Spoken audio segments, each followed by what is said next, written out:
Bismillahirrahmanirrahim. Assalamualaikum warahmatullahi wabarakatuh.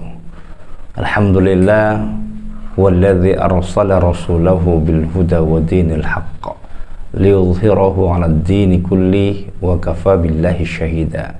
Asyhadu an la ilaha illallah wahdahu la syarikalah wa asyhadu anna Muhammadan 'abduhu wa rasuluh. Allahumma shalli wa sallim wa barik ala sayyidina Muhammadin wa ala alihi wa ashabihi ajma'in, amma ba'du. Semoga Allah subhanahu wa ta'ala mentakdirkan usia kita sampai pada bulan suci Ramadan, bulan yang penuh barakah, bulan yang penuh nikmat, di mana Allah subhanahu wa ta'ala memuliakan bulan Ramadan ini disebabkan karena Allah juga di dalamnya menurunkan kitab suci Al-Quranul Karim. Sebagaimana firman Allah subhanahu wa ta'ala, syahrul Ramadan alladzi unzila fihi al-Quran hudan linnas wa bayyinatin minal huda wal furqan. Hadirin sekalian, berbahagialah kita memiliki satu kitab samawi yang luar biasa, di mana tidak ada kitab yang dapat menandingi di antara kitab-kitab yang pernah diturunkan oleh Allah Subhanahu wa taala. Sehingga Syekh Sya'rawi dalam tafsirnya mengatakan bahwa sekurang-kurangnya atau setidaknya kita memahami ada 4 kitab suci yang diturunkan Allah Subhanahu wa taala ke muka bumi ini. Yang pertama adalah kitab Taurat yang diturunkan kepada Nabi Musa. Lalu kemudian adalah kitab Zabur yang diturunkan kepada Nabi Daud. Kemudian yaitu kitab Injil yang diturunkan kepada Nabi Isa alaihi salam. Dan yang terakhir adalah kitab Al-Quran yang diturunkan kepada Rasulullah sallallahu alaihi wasallam. Hal yang menarik dari keempat kitab samawi ini, tidak satu kitab pun di antara 4 kitab ini yang disebutkan sebagai bagian dari mukjizat Nabi yang membawanya illal Quran, kecuali Al-Quran. Karena itu Al-Quran disebut-sebut sebagai bagian dari mukjizat terbesar Rasulullah sallallahu alaihi wasallam. Sebab itu kalau ada orang yang bertanya, masih tersisahkah mukjizat di alam semesta ini? Maka jawabannya ya. Satu-satunya mukjizat yang masih tersisa di alam semesta ini adalah Al-Quranul Karim. Sementara mukjizat-mukjizat Nabi lainnya yang pernah diberikan, mukjizat Nabi Sulaiman misalnya yang mampu untuk berkomunikasi dengan seluruh makhluk alam semesta termasuk jin, itu sudah tidak ada lagi. Kemudian mukjizatnya Nabi Isa yang mampu menyembuhkan dan membangkitkan orang yang telah mati pun dicabut oleh Allah Subhanahu wa taala. Lalu kemudian mukjizat Nabi Musa dengan tongkatnya itu pun sudah tiada seiring dengan tiadanya nabi yang membawanya. Tetapi ada hal yang menarik, ketika Rasulullah sallallahu alaihi wasallam akan wafat, maka Rasulullah memberikan sebuah wasiat yang luar biasa. Wasiat itu adalah taraktu fikum amrayni ma antamassaktum bihima lan tadillu abada, kitabullah wa sunnatu rasulih. Aku tinggalkan untuk kalian 2 perkara yang jika kalian berpegang teguh kepada keduanya, maka kalian tidak akan pernah tersesat selama-lamanya. Tahukah kalian kitab apa itu? Yaitu kitab Al-Quran. Hanya kitab Al-Quran yang ditinggalkan.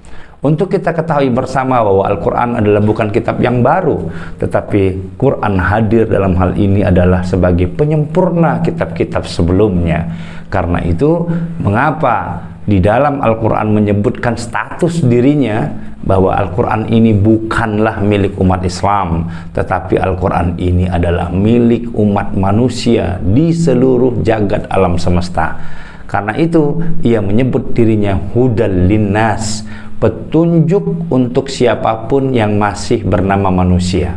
Jadi kalau masih merasa manusia, maka otomatis petunjuknya adalah Al-Quranul Karim, bukan yang lain.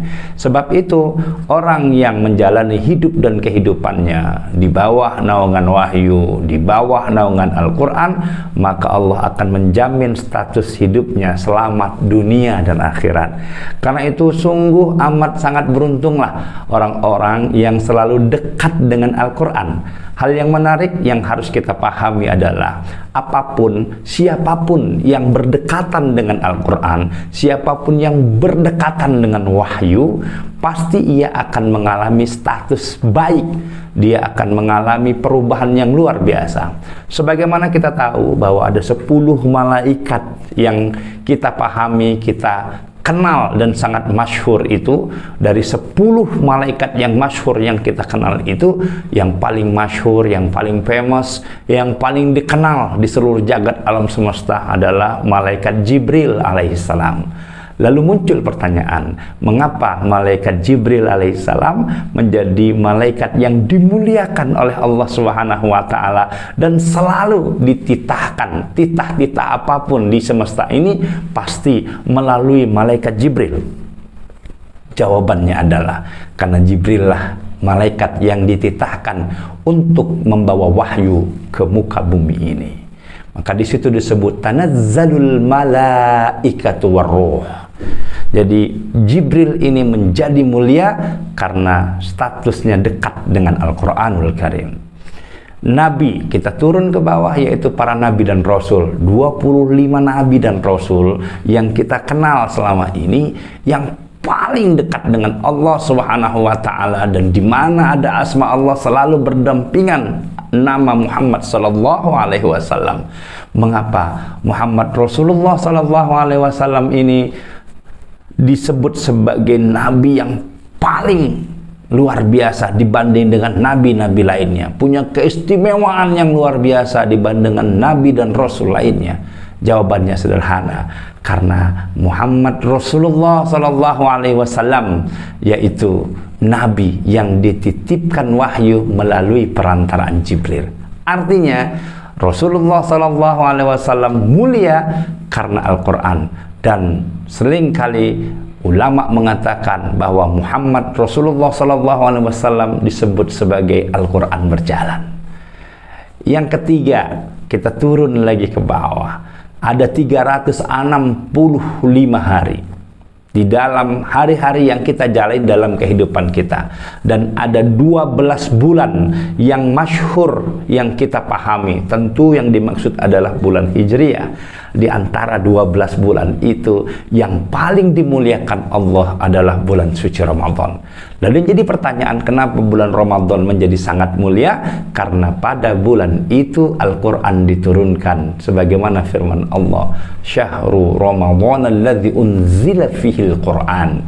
Dan hari-hari 365 hari itu ada satu hari yang sangat istimewa yang diberikan Allah Subhanahu wa taala, di mana di dalamnya ada malam Lailatul Qadar.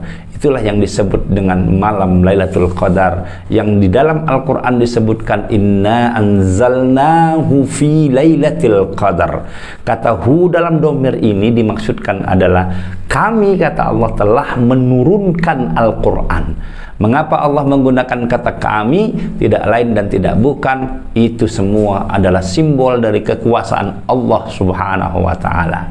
Kalau malaikat Jibril mulia dengan Al-Quran, Rasulullah mulia dengan Al-Quran, Ramadan mulia dengan Al-Quran, lalu malam Lailatul Qadar pun mulia dengan Al-Quran. Lalu yang menjadi pertanyaan, apa yang membuat manusia menjadi manusia yang mulia? Ketika kita ingin menjadi manusia yang mulia, maka jawabannya pun tak jauh-jauh dari jawaban bagaimana Jibril menjadi mulia, Muhammad menjadi mulia. Maka kita pun kalau mau mulia, pastikan kita pun tak boleh jauh-jauh dari Al-Quran, dan Al-Quran harus menjadi sahabat sejati kita. Karena itu beruntunglah.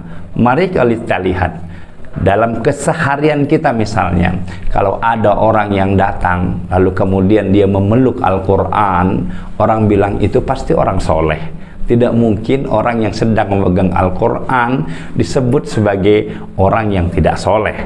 Orang yang keluar dari rumah membawa Al-Quran pasti akan disampaikan bahwa itu adalah kesolehan. Dan karena itu sekali lagi, jangan jauh-jauh dari Al-Quran. Peganglah erat-erat Al-Quran, bukan hanya di tanganmu, tapi lekatkan ia di hatimu. Tentu ia akan membawa kedamaian, keselamatan, ketenangan dunia dan akhirat. Itulah sebabnya mengapa Allah menyebut-nyebut ala bizikrillah tatmainnul qulub. Kata zikir dalam hal ini adalah nama lain dari Al-Quran itu sendiri, sebagaimana firman Allah, inna nahnu nazzalna dzikra wa inna lahu lahafizun.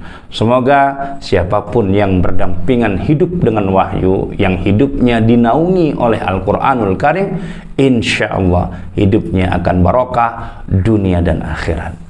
Mari kita sama-sama memohon kepada Allah di bulan suci Ramadan ini agar kiranya Al-Quran menjadi teman kita dalam amal-amal Ramadan kita. Amin ya rabbal alamin.